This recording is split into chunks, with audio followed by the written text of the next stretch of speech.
Sponsored in part by 4-Wheel Campers. Freedom on 4 wheels. After 5 months starting with no experience custom fabricating a new rear window frame for my '83 Chevy K10, I now faced restoring the rusted out front window frame armed with my new skills. The greatest challenge being only 2 months left before the Project M camper was to be installed.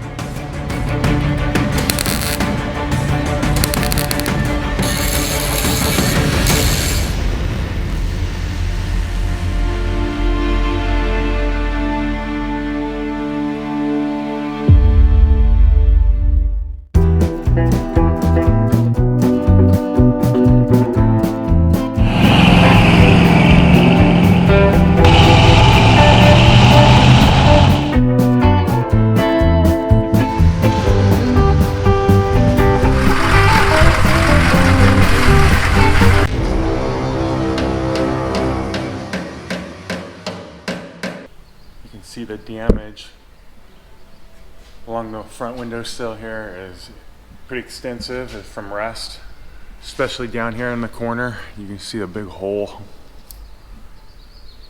along here. Let me show you the other side here. This was looked pretty similar actually. Maybe a little bit less damage over here. But starting here, this is all new metal. There was a hole here. It looked very similar to that side. Probably a little bit more damage down in here. And then a little bit more damage up here versus the other side, where this is all new. Then a piece here. There's a piece here. And then I even remade this. There was brazing here that was original. OEM, so I made sure to kind of work around that. Also, the rust on this side had gone in and started in on the dash, so I had to replace this piece here, and then a middle piece, and then an outer piece. So there's 3 layers here. I didn't put any patch panels in here. I just welded up some rust pits. Then it continues on back to the unfinished side, which we're going to work on right now, and I'm going to show you how I fixed all this. This took me about a week to do here. First used a paint stripping wheel to remove much of the weather stripping, adhesive, and some of the surface rust. Okay, so I've gone ahead and used the paint stripping tool on this. I also wire brushed it, and then I treated it with SCM's rust mort to convert this rust on the top here, which turns it to black. And you can see there's quite a bit of rust damage. There's more overall on this side than there was the other side, unfortunately. A couple of spots of rust here, but then once we get here it gets bad and this is just gone. A hole, there's another hole here. So this is all gonna need to be replaced. Some of this will come off, it's just on the surface. And then down in here you can see this is gone. I'm gonna have to rebuild this. And then I'm gonna replace sections in here as well. Just wanted to show you here, I also came back with my Dremel tool with this tip here. This is like, I think it's like an aluminum oxide. It's their green grinding tool. And it works great because you see this black here. This is rust that's been converted with the rust converter, but it just does the top coating. If you dig that away, you can kind of see the orange in here. And this bit seems to work great where it knocks the rust away but doesn't really cut into the steel very much. So I can preserve all the good steel.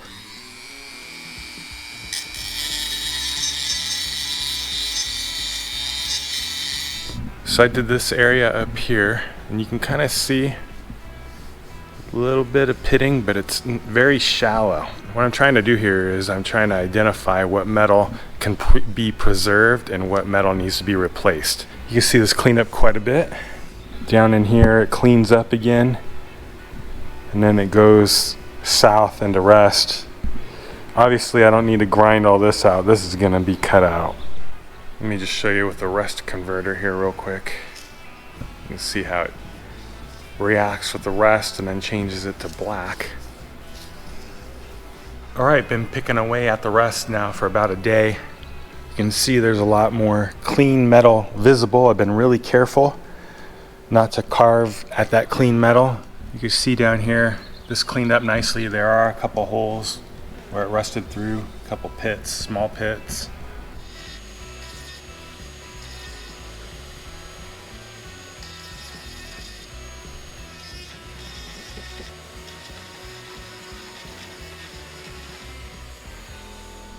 This is where I make the custom patch panels.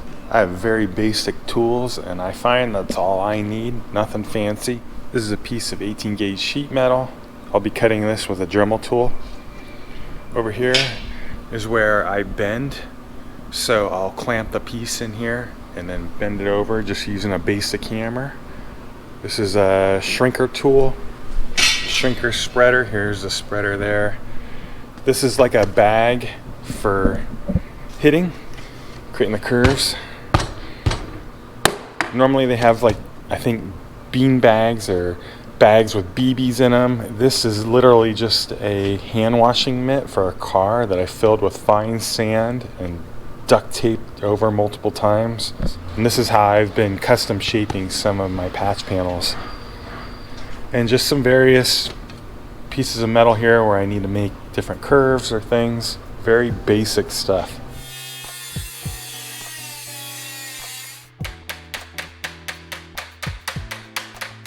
And there you have it. There's our pinch seam. Now comes the hard part. This is the shrinker tool. As these arrows indicate, the jaws scrunch the metal up in here. So I'm going to take the pinch seam, put it in there. It's going to do that and start to pull this and make a curve.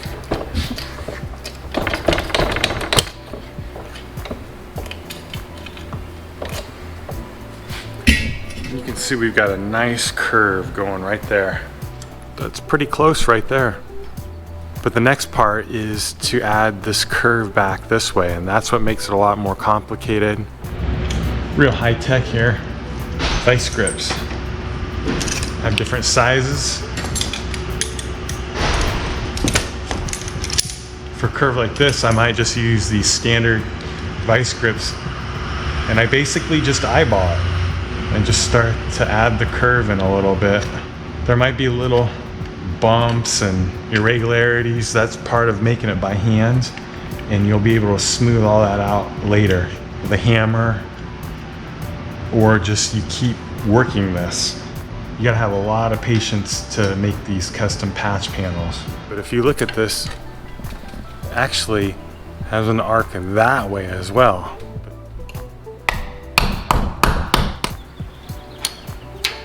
Getting a little bit closer. I'm gonna cut this out, preserving as much good metal as I can. Then I'm gonna drill these spot welds out, and we'll remove this piece, and then we'll work to improve the fit of this patch panel piece once I cut this out.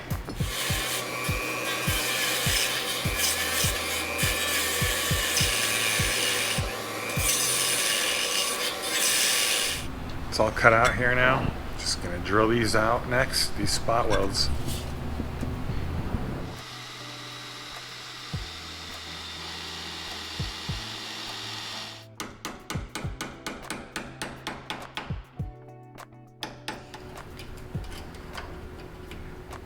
So I'll clean this up. This is just surface rust in here.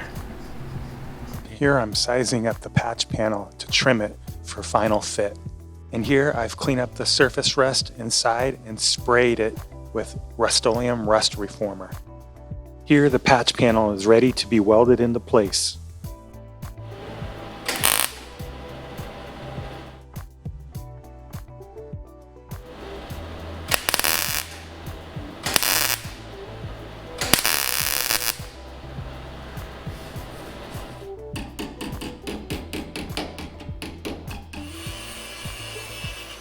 Here I'm using the Dremel tool cutting wheel for precision grinding of the welds I made.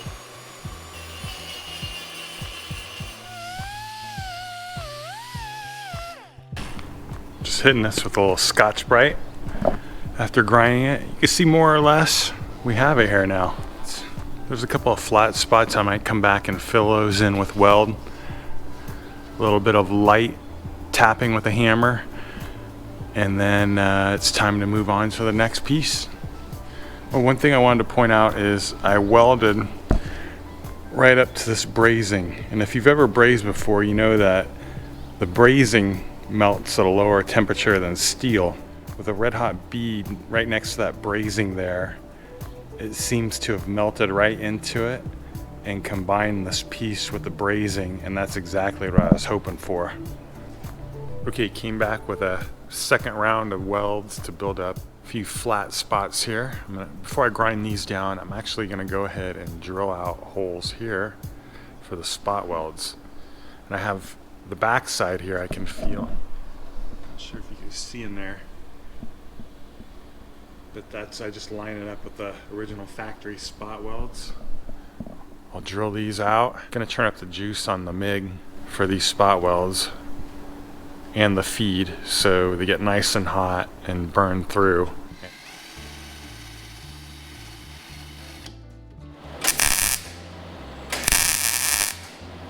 Got the shape just right, so now I'm going to continue the process that I just showed you.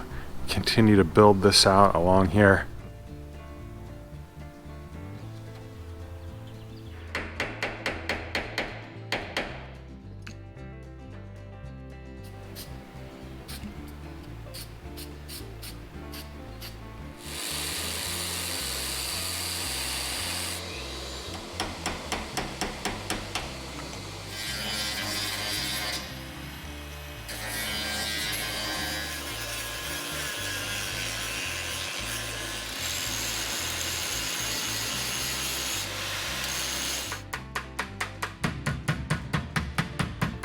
This piece is going to sit roughly here. We'll take care of all the rust damage.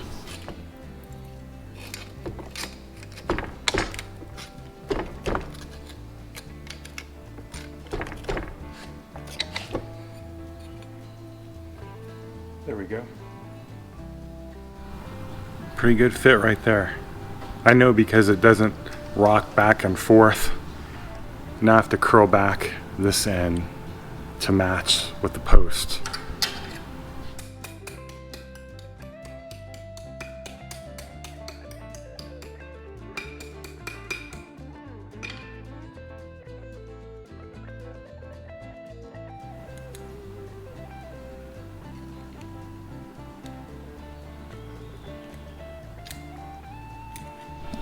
You can see the outline here, and there's some good metal in here. Good metal through here.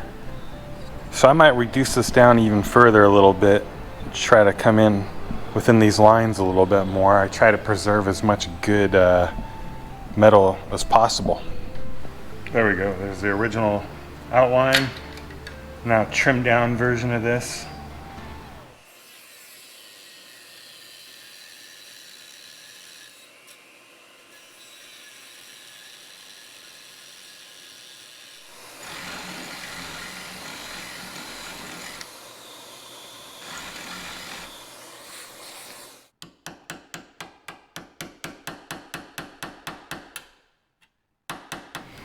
All right, this piece is now out.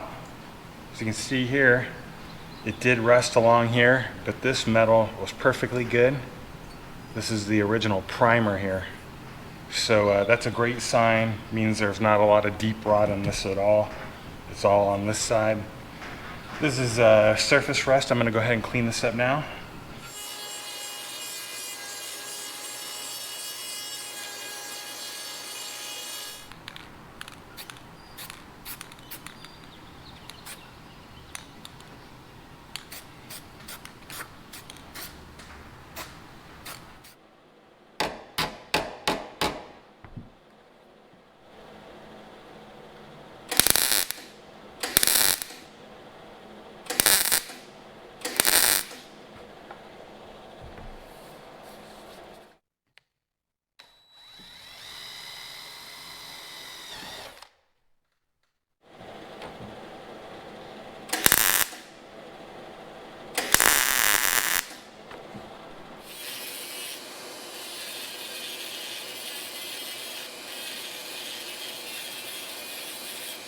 And on to down here, I'm working on a piece for here.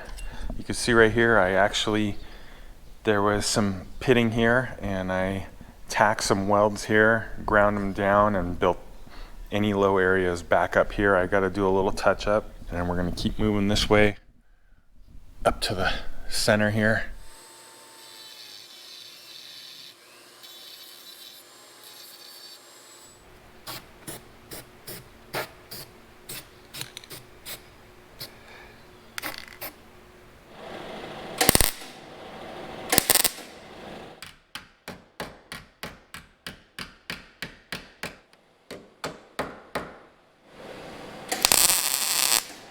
You'll see some green marks. That's where I'm gonna fill in with some metal. This pocket in here, bring that out a little bit. Coming down here, I did weld over this, but I need to pass over it again. There's like a flat area here. I'm trying to bring out the round. And down here, here's where I've hit little pits of rust, and I'm gonna fill them back in and bring the metal up. What's cool about this little Millermatic 130 welder is I can turn it down so much, and I'm using the .025 wire, that I can actually weld on the sheet metal. It allows me to bring up the thickness again. It's very time consuming to do that. Ultimately, you're using metal instead of body filler. You can see here I have a green mark. This part is gonna get cut out. You can see the pitting there. I've dug out most of it, but I need to hit it one more. You'd be surprised. You see that kind of gray? That's the rust converted, but if you dig it up, you'll see orange kick up. All right, just form this piece. Even this is pretty difficult. You've got to curve this way, where it curves and it kind of changes as it gets into this corner. There's actually a curve this way, a slight one, and then of course, the beveled edge here. Got it pretty close here. I'm gonna go ahead and cut this section out now.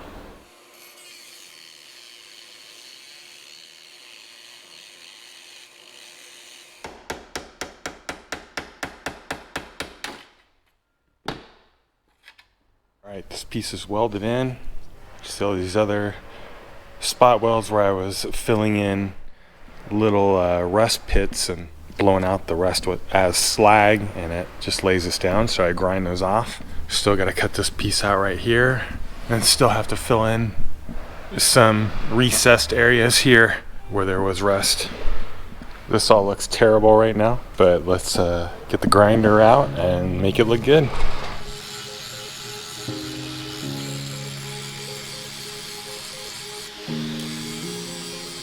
I put the camera away for a bit. Finished welding all this in, ground it down. I'm working on the spot welds here that I'll be putting in.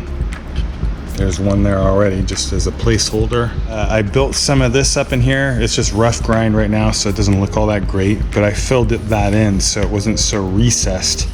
Filled some of this in, made it better. I'm gonna smooth that out still. Pretty much all the rust is gone here. Pits I've addressed. I'll go over it a couple more times softly. This has been rebuilt now. This is flush now. I'll hit this with seam sealer. This is a new piece, this is a new piece, this is a new piece. This has been addressed up here where it was rotting, but not all the way through, and I saved it, refilled it with metal. And there's just a couple spots here that I've been picking away at, where I saw a little bit of pitting and I hit them with a spot of weld, grind them down. You can see there's a couple of spots here I need to weld in a new piece. You can see I burned a hole here. And when you're trying to weld along the inner side of a bend like that and then grind it out, you can't build up the weld behind that, and you keep just grinding down and then making another hole. I think it's better to just cut this out and weld in a new tab that I'll cut off of this. Definitely looking forward to finishing up this front window. It turned out great. Just gonna do some finish welds here now and grind them down and be done with it all.